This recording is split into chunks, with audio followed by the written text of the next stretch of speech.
Nakakabitin kalaban tong apat. Di man lang na-trigger aking gigil. Kaya para masulit ko tong ahon, gumawa ako ng paraan para magkaharap kami ni GL.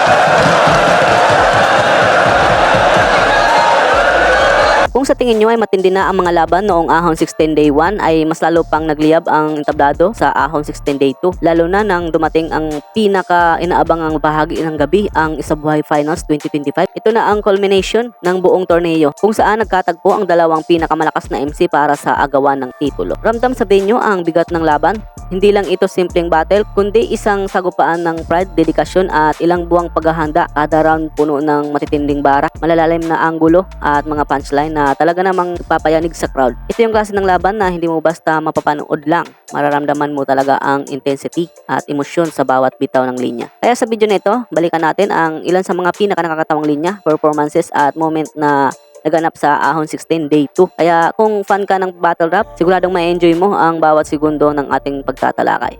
Welcome back ulit sa ating munting channel. For today's video, papanoorin natin ang Ahon 16 Day 2 Best Funny Lines. At syempre, paalala ko lang muna, mga clips na nyo mapanood sa araw nito ay ayon lang sa abot aking nakayanan.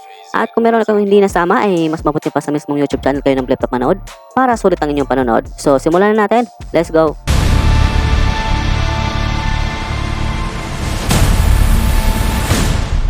Pagsaya, Joker! Matagal nyo nang alam. Pag Carlito, kompleto 3 rounds. Ang daya mo naman.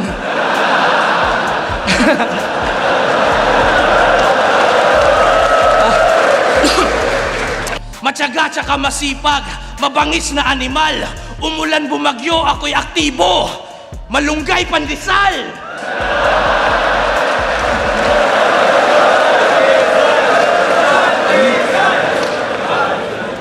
Ang lakas! Dalawa pa kayo, ang lakas ng lagnat.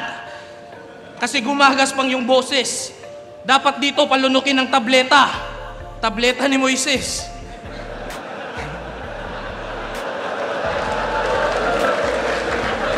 Second stage, upgrade, third appearance. Si Carlito kasi nag-i-Ingles. Diba? Nag-i-Ingles. Ngayon baon. Bukas! Higa! Sleep well, ganun ba yun?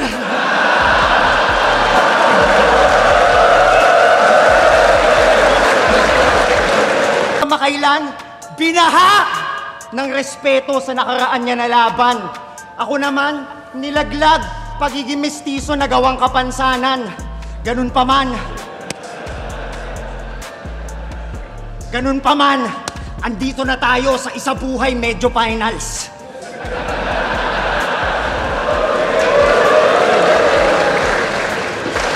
Kasi pag di siya nayayakap ng fans, kala niya ay napaka-tragic. Tangina mo, di mo pa naranasan maharas ng mga prime na abranatics.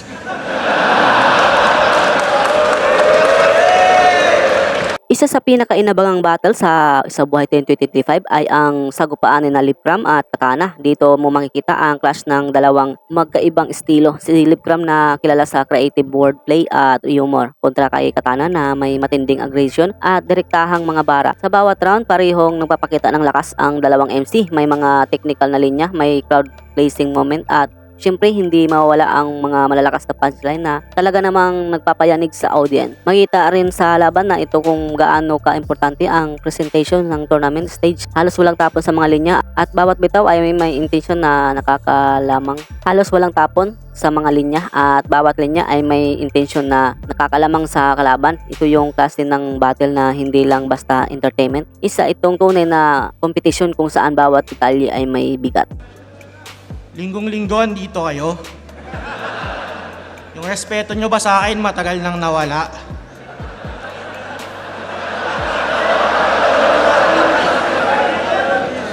Imbis magsimba, personal ko pa kayong pupuntahan. Alam nyo, pag Sunday, madami akong ginagawa. Sino ba first round nito? Si Aubrey? Sa battle nyo nga, puta, ikaw pa yung binata. Ako, first round ko si 30 at alam nyo naman, yun ang pinaka-aggressive na Bisaya.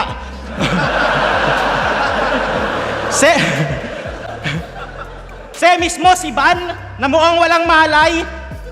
Anong nakakatakot dyan? Ako hanggang ngayon, tangina, nabilis pa din tibok ng puso ko pag naulan.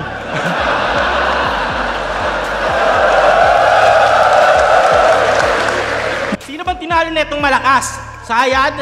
Nasa third round, di na naman nagkabisa? Sa maestrong round 1 pa lang, pagod agad? Buwang gusto na agad magpahinga? GL? 3-2? Bakit malakas ba yung buga? Kaya mo lang naman natalo sa GL nun, di pa siya nun marunong magmura.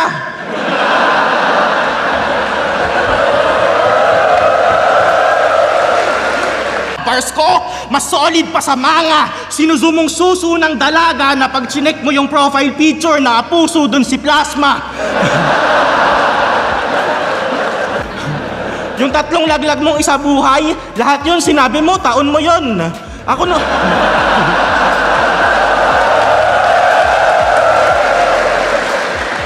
Ito ba yung para sa panalo, pinakyuhan si Papa Jesus? Pag biniro ka ng Diyos, gago, wag kang magpapa-Gcash. Sa laban ni Libram at Katana, isa sa pinakatumatak ay ang palitan ng momentum sa bawat round. May mga pagkakataon na aangat si Libram dahil sa kanyang witty at layered na mga linya. Pero agad din itong sinasagot ni Katana gamit ang kanyang aggressive delivery at direktahang punchlines. Dito naging exciting ang laban dahil hindi mo agad masasabi kung sino ang lamang. Parang bawat round may kanya-kanyang highlights. Bukod dito, kapansin-pansin din ang crowd reaction na talagang sumasabay sa lakas ng laban. Kada malakas na bara, ramdam mo ang sigawan at hype sa venue. Sa huli ng laban na ito ay naging isa sa mga memorable match-up ng Isabuhay 2025 dahil ipinakita nila ang tunay na essence ng battle, talino, tapang at husay na entablado. Ang ginawa niya kay Looney, alam niyo gaano ka-demonyo yan? Diba inaway mo? Tapos nagpakumbaba ka din sa dulo. Nung pinatawad ka, inistapa mo, tapos inaway mo ulit. Tangina mo, Satanas, saludo.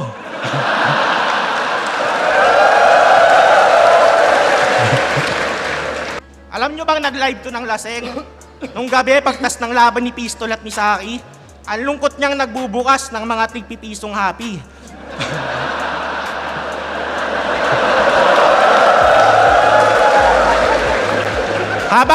Habang kayo nagsiselebrate, Alfonso, Coke, and Docs, ang daming nakahain, Brad.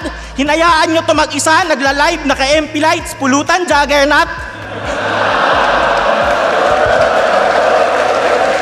Ayaw niya daw ng personalan. Anong tawag dun sa ginawa mong pambabastos, sa namatay na anak ni Yang Wan?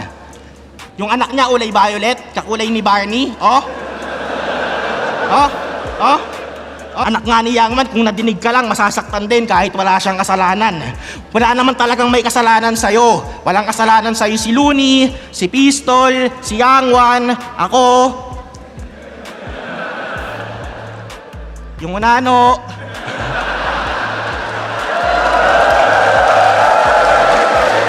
Nalan, nawakan mo mukha ko, pakurot ako ng bigote. Alam mo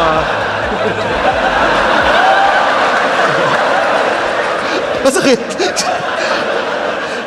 Narito ang isa sa pinakainabang laban, AG Power versus Beatroom. Parehong gigil, parehong handang magpakitang gilas sa entablado. Si AG Power kilala sa kanyang malakas na delivery at direktahang banat. Walang paligoy-ligoy kung bumitaw ay talagang tumatama. Samantala si Beatroom naman may kakaibang estilo, malikhain, technical at kayang baliktarin ang laro sa isang malupit na punchlines. Alam niyo ba kung ba't sa ahon pinabalik na naman ako, mga pre?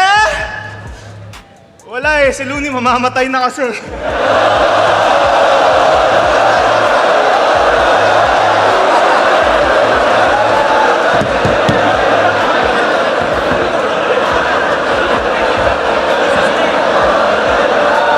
Requirement, para maging malupit na battle rapper, dapat wala kang tatay. Kaya di counted tong putang inang to kasi wala din niyang nanay. Kaya Enigma, kayo na talaga gumagawa ng sarili niyong lapida.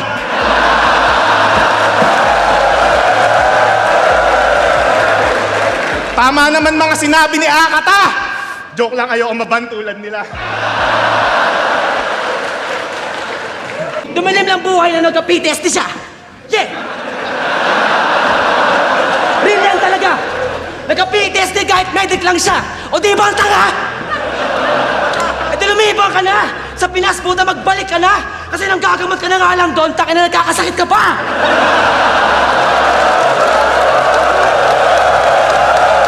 Need you, nurse. Papuri sa inyo. Pero ito, sinungaling sa verse. Bullshit na to.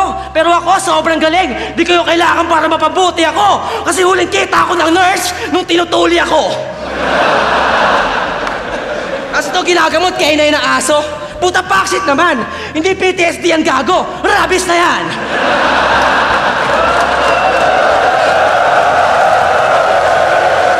Simula pa lang ng laban na ito, kapansin-pansin agad ang kontrast ng estilo ni na AJ Power at Bitrom. Si AJ, umaasa sa power, malalakas na delivery, agresibong approach at mga linyang diretsyo sa punto. Samantalang si Bitrom, mas kontrolado, pinipili ang bawat salita, gumagamit ng malalim na konsepto at wordplay. Sa bawat round, makita natin kung paano sinusubukan ni AJ i-overwhelm si Bitrom sa enerhiya habang si Bitrom naman ay nag-a-adjust, sinahanap ang butas sa depensa ng kalaban. Hindi lang ito simpleng palitan ng linya, ito rin ay laban ng strategy at composure. Weirdo eh. Ayaw pa nga pahawak sa kwelyo eh. Hawakan ko ba?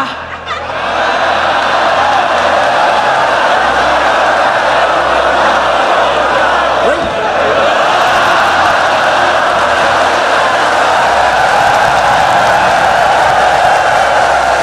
What? What? Buti pa yung mga kalabang Bisaya eh. Pinoy talaga kahit i-hate. Legit mga pamilya at true to the race. Kantuta na magulang nila. Kantuta na magulang nila. Agoy, agoy, mahal kita.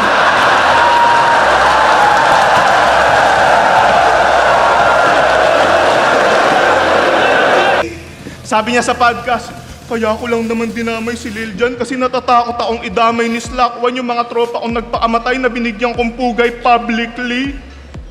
So may mga tropa ka palang nagpakamatay.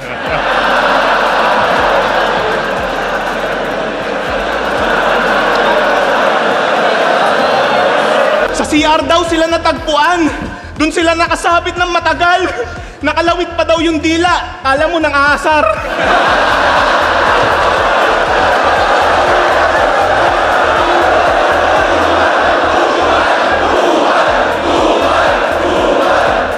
Kay Ram kontra naman kay MP3. Isang laban na hindi lang lakasan, kundi talinuhan din ang labanan. Si Kay Ram kilala sa kanyang diretsyo at mabigat na banat. Walang arte, basta tumama siguradong dama kada linya niya.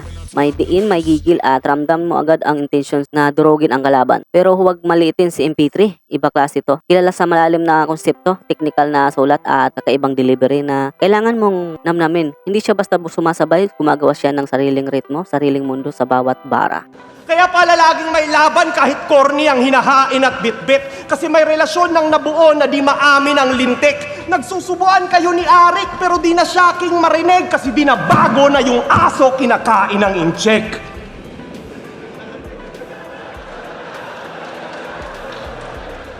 Joke lang, boss. Nung Flip Top Live, nakasalubong ko tong pasikat na ugok.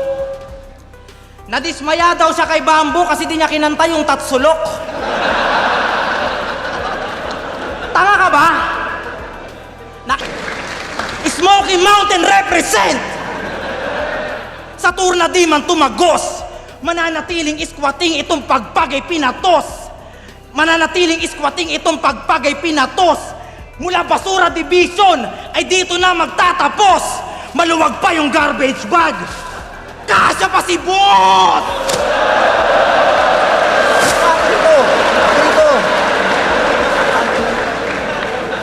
Kasi punchliner ka lang, boy! At lahat umain na. Huwag ka nang umasta. Kung may ace ng baras, ito yung gay na ungas sa takuang kumasta. Balik kay Arik! Huwag ka nang umalma. Yung mukha hulas na. Walang takip sa pisngi kasi nga butas na!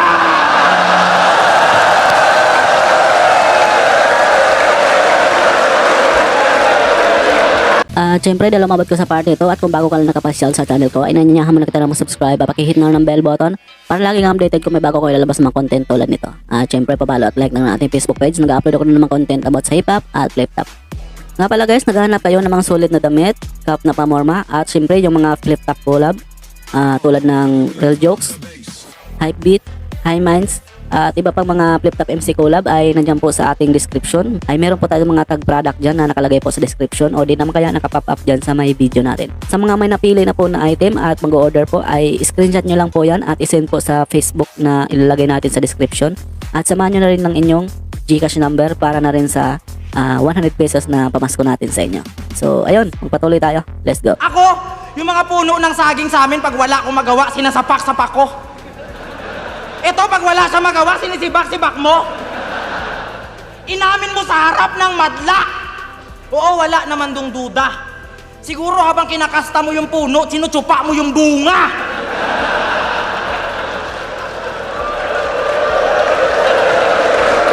Kaya ka binabas eh. Hindi dahil sa patanga-tanga mo na judging. Kasi minsan yung boto niya na kay J Black. Minsan yung boto niya na kay Van. Minsan yung boto niya na sa puno ng saging!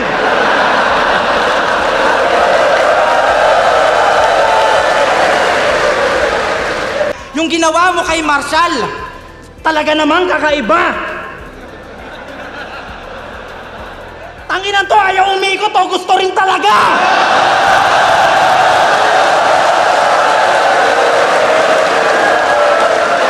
Ano? Tumusok ba yung tema? May nginig at may ginaw? Walang kuryente yung barena, pinapaikot lang kita. Baka naipiyok pa to sa laban, tangina mo, kakahiya ka. Kakatsupa mo yan ng burat na hindi mo kakilala.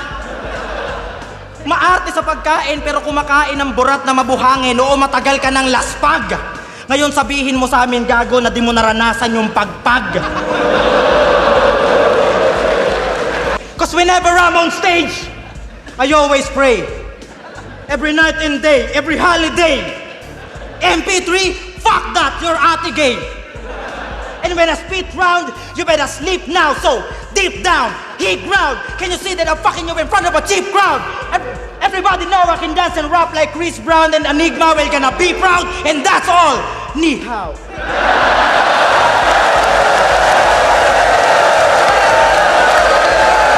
Cripply kontra naman sa kay Zaki. Dalawang pangalan na parehong may dalang kakaibang enerhiya sa entablado. Si Cripply, kilala sa kanyang unpredictable na estilo, biglang liliko ang angle. May mga banat na hindi mo agad aasahan pero kapag tumama, sulit ang impact. May creativity at may edge sa delivery na kayang gulatin ang kalaban. Sa kabilang banda, si Zaki naman kalma pero deadly, malinis mag-setup. Pulido ang flow at kapag dumating ang punchline, siguradong ramdam ng crowd. Hindi siya basta nagmamadali, pinapainit niya muna bago sumabog ang malulupit na linya. Sobrang pangit, sungki-sungki na mga ngipin mo sa baba, Zaki. Pag kumakain ka ng burger, nakakailag yung patty. Nahihiya! Nahihiya! Nahihiya! Sobrang pangit ng ngipin mo, kaya nahihiya kang ilabas. Yung mga ngipin mo sa baba, parang ngipin ni Kilan sa taas. Di mo kamukha yung anak mo. Baka tatay nun, ibang tao. Buti pa kami ni Plasma, medyo hawig kahit di kami magkaano-ano. Sa banat niya si Looney panay, tas tong sapot galing-galingan. Kaya lang si Looney panay, kumikirot yung tagiliran. Di ako papayag na laitin nyo ang pinakamaangas na introvert.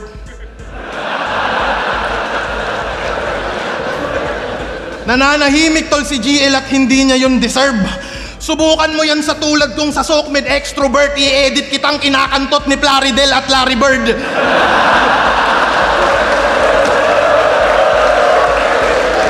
Tangina. Mga linyaan ito. Di ba kanina, walang iba-iba, body bag din. Hey! Ako'y no mercy, parang mercenary. Hindi ka deep, meron kang diferensya. Panay embedded words. Tas tingin mo doon, punchline, di ba? Tingin mo meron kang tira, tanga di ka nagmarka na parang black eye ng niga.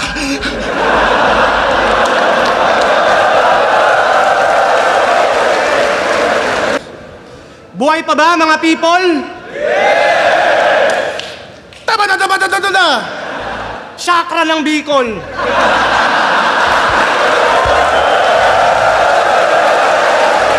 Royal Rumble, sabay-sabay sa entablado, walang atrasan, puro pasabog. Iba to kumpara sa one-on-one. Dito kailangan mong agawin ang spotlight sa gitna ng gulo. Lahat gustong marinig, lahat gustong magpakitang gilas. Sunod-sunod ang bara, parang walang pahinga. Kada MC may sariling estilo, may sariling diskarte kung paano aangat sa ingay ng laban. May mga biglang punchline na sumasabog, may mga linya na inaagaw ang crowd, at kapag nakuha mo ang momentum, tuloy-tuloy na yan. Pero sa mga Bisaya, pagdating sa chicks, si Dudong ibahin. Sobrang tinik, hindi puno ng saging, cactus, madalas nyan sibakin.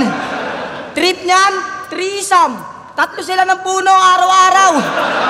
Kaya madalas binabaha, binabagyo. Buti na lang yung Sierra Madre na punta sa Luzon. Kung hindi lahat ng puno doon, nabiktima nyo. Tangin na mga Bisayan to, ibang dilig ginagawa nyo sa pananim.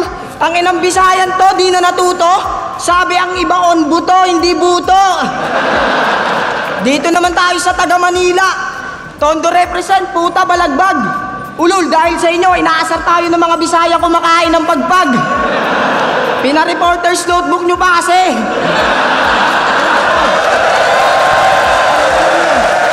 Pina-reporter's notebook. Ganyang katawan pag nagpa-check up, yung resulta, bad news lahat. Isang beses pumunta to sa health center upang ipasuri kanyang kalagayan. Habang chine-check up siya ng doktor, tinanong siya ng, "Sir, saan mo balak paglamayan?"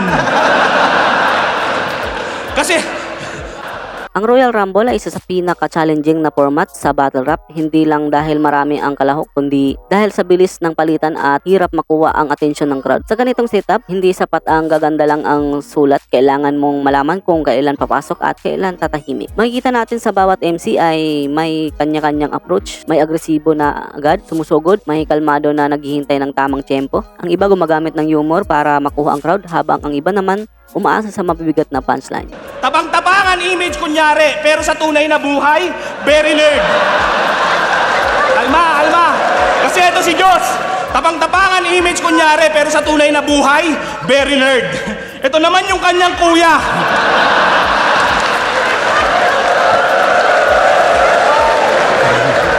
Ito naman yung kanyang kuya na sa tuwing lumalabas ng bahay na pagkakamalang tasty bread. May tito pa yan na angkas at lala mo, brider.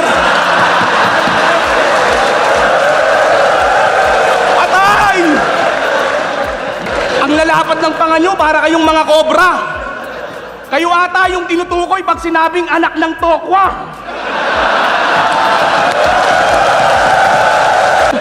Ito yung pulis na humuli kay Looney nung na-set up siya sa parking. Ganyan mag-concept, bobo. Ito yung pulis na humuli kay Looney nung na-set up siya sa parking kasi in-invite ni dating walang pakisamani nung birthday ni Sean.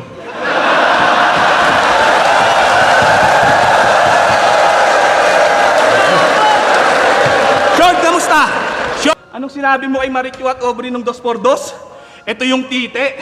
Ito yung tao. Ito raw yung tao, ha? Article, usap na tayo.